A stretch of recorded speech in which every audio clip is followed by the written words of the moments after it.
Welcome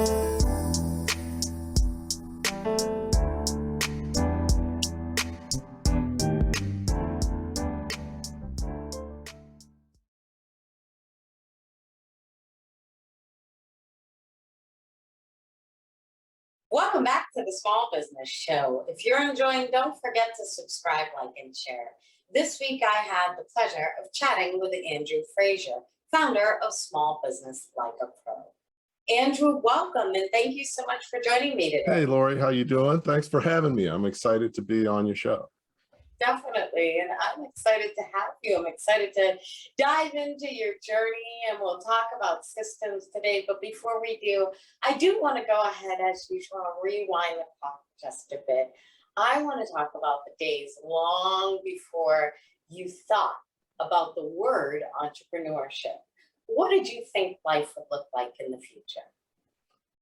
Well, definitely I started out as a paper boy in 4th grade, so I had a taste of it early on, but, went the longer route, went to college and studied engineering, served in the Navy, worked in corporate, and, really had an opportunity at my career to sort of decide which way I wanted to go moving forward. And for the last 10 years, I've had my own business as an entrepreneur, helping entrepreneurs and other business owners, which has been great.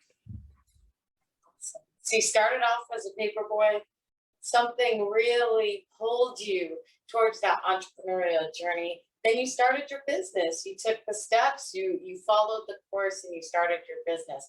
So what were some of the things that you did in the start of your business when you decided, okay, this is what I'm going to do? This is where I'm going. I'm going to work with entrepreneurs. What were some of the first steps that you took to set yourself up for success? Well, I think that, the first thing, and, something that a lot of people going into entrepreneurship don't think about, and I appreciate the question, is what do you do before to prepare for success? And, one of the big things is you want to build your network, and it's not the same as a corporate network. When you leave, a lot of your network falls away because you don't have the same things in common. Many times people are in your network because of your title or the company that you're in, not necessarily because of you. So building the entrepreneurial network, save money, because you have to put your own money in your own business. Nobody's giving you money for your business.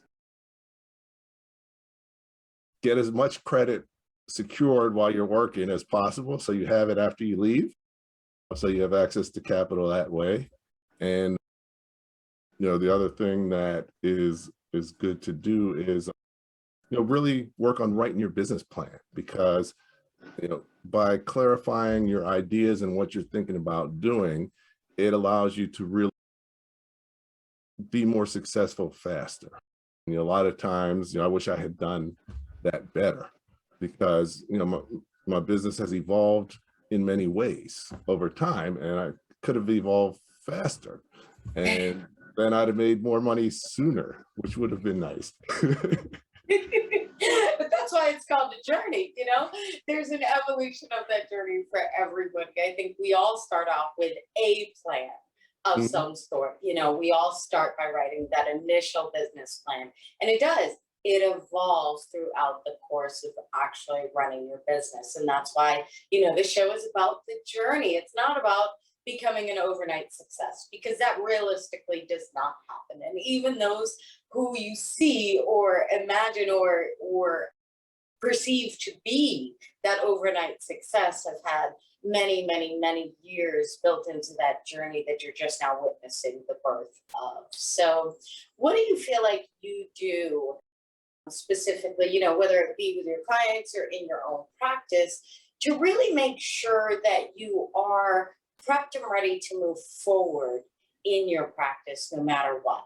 So a lot of the times, just to clarify, when I'm working with clients, and even myself, for instance, we get caught in what I call wino mode, where we are stuck working in our business versus on our business.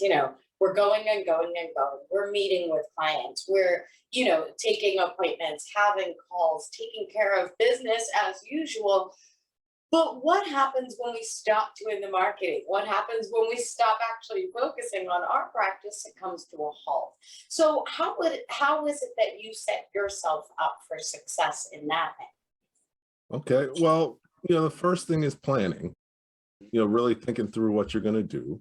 One thing I do myself, but also recommend for my clients, because it's a natural problem. When things are good, you slow down your marketing, but then you have a hole in your pipeline.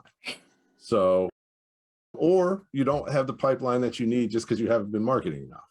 So one of my prescriptions is you need to market at least 2 hours a day, because if you get into that practice, then it's always happening. I mean, there's so many different things that can constitute sales and marketing, but at least if you have that on your calendar as something to do every day, then it gets done, because the more time you put into it and the more effectively do it based on planning and strategy, the better results you're going to get.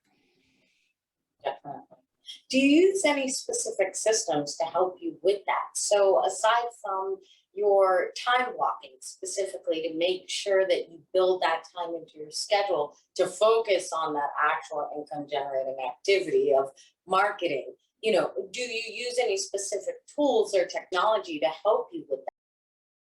Yes, really, as more of a solopreneur, even though I do have people who work with me on projects, but more on a 1099 basis, you have a lot limited time, limited resources, because you got to get customers, you got to service customers, you got to follow up with them and get paid.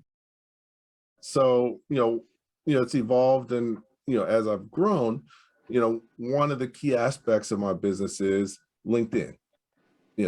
Many of my clients in business, if they don't come through LinkedIn, they always have some LinkedIn interaction, either through nurturing, through connecting with people, through people seeing my profile. And I've had people hire me just based on my profile because I spend a lot of effort with that. So LinkedIn has been powerful. The last couple of years, I stepped it up a couple ways. One way I'm doing it is, I joined with a group, and what we do is we post every day. So I have a LinkedIn post that goes out every single day. And not only that, the group works together to create momentum around your posts. So actually, I had a post that went out Friday, had 64,000 views, which is huge. So, but the group that I'm with, they put the articles up. All I have to do is give them the article or the post. They'll edit it, put it up, everything else. So, getting help. That means every day I have a post, and if for some reason I didn't write my post, they'll use one of the old ones. And so every single day, I've got a LinkedIn post going out. I have a virtual assistant who follows up on the post, and also reaches out to everyone I'm connected with who either has a birthday, who has a new job, or anything comes up. So they reach out to them, congratulate. So that's been good. And then, I have another virtual assistant that does Sales Navigator for me. And what she does is really focuses on certain people in my network, and also adding certain people to my network based on their profile, and using that as a way to really connect, build relationships, and grow. So, this year I surpassed 10,000 connections on LinkedIn, and I've had over 1 million views of all my posts. So, and that's automatic, and I don't have to do it all myself. So that's been a big piece of it. That's outstanding. And what I want to really pull out of that is consistency, collaboration, and follow up. Those pieces are so crucial to the journey. If you don't remain consistent, it's very difficult to get into the momentum or actually create a habit that's going to benefit you in the long run. Attempting to do it all your own will never work. You have to, at some point, delegate, collaborate, and work with others in order to really truly fulfill what it is you're looking to accomplish in the end, and follow up.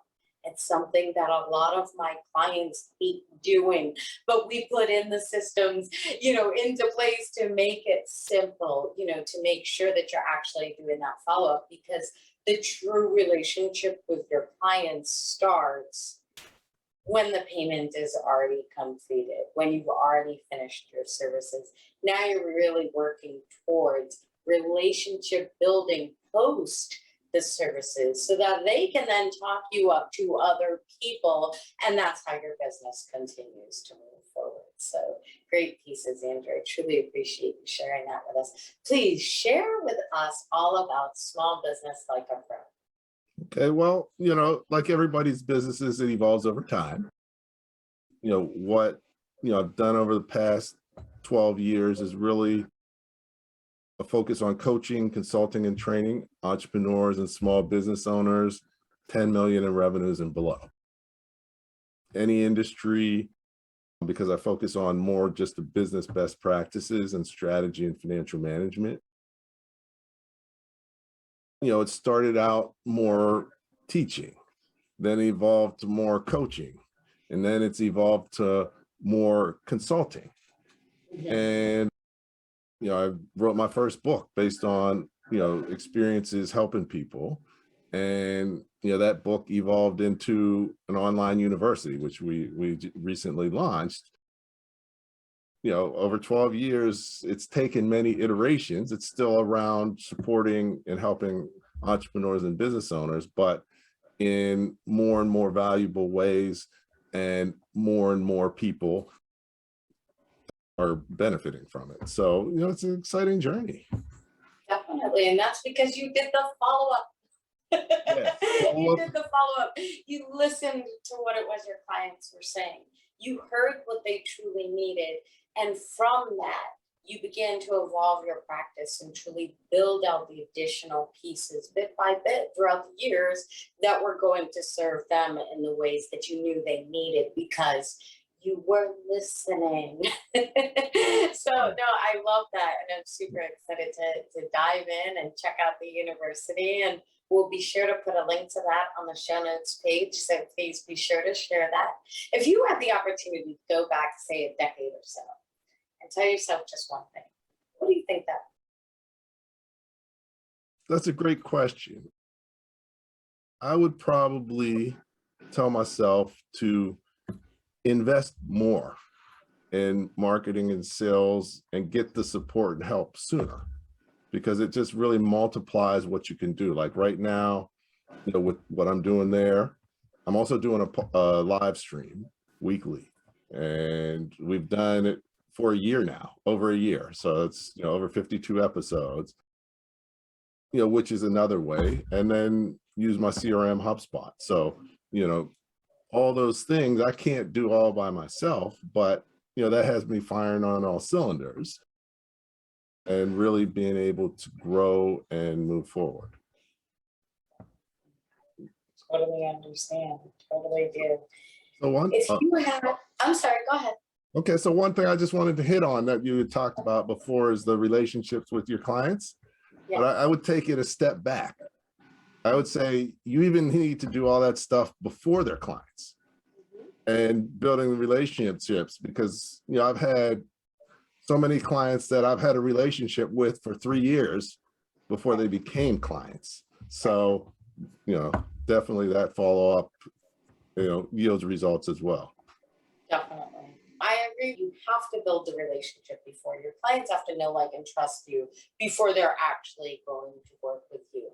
But once they've done that, I think there's a period in which you definitely have to make sure that follow-up system is there, so that they're not falling away, so that that retention effort and that referral opportunity truly is opening itself up to you, so that they're not just that one-time client for that one-time sale. So, and that's really the direction I was going with the relationship. Thank you for correcting me. That is 100% true. So I do not want to mislead the audience in any way. Your relationship with your clients does not start at the end of the sale. It definitely starts long before that. But you definitely have the relationship building that still needs to be done post that sale so that you can follow through and follow up. So definitely, and thank you for that. I appreciate that. If you had a magic wand and could change anything at all in the business, what do you think that would be and why? Other than making more money,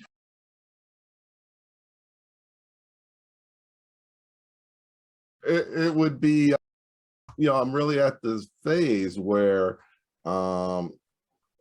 being able to impact more people, and which is part of my strategy that I'm starting to implement now, where I'm going regional, national, and even global with my training and my teaching and education. But to really be able to find ways to accelerate their growth, help them to learn key things faster, because there's so many things you need to know as a business owner. Like, you can't know them all. So really helping to bridge that gap so people can be successful faster, because there's so many people going into business that are woefully unprepared. And, being able to help them, keep them from losing as much money, or help them make more money faster, is really my goal. That is the purpose of the show, is to really truly share what the journey looks like, really truly share what entrepreneurship consists of. It's not the shiny object syndrome that a lot of people have when they enter the online world, thinking that they're gonna, snap to it and make a dollar. It is a journey. There is real work to be done in it. And I thank you so much for sharing yours with us, Andrew. Well, we will definitely see you over in the community. And again, I thank you for joining us today. Please share the best way for our viewers to find you. Okay, great. Well, definitely LinkedIn is a great way, because I'm, very visible there and would love to connect with you. You can learn about my university at www.sbpro.u.com. So it's Small Business Pro University, SBPro, the letter U.com. We will be sure to include a link to that on the show notes page. So, Andrew, thank you. Okay, thank you, Lori.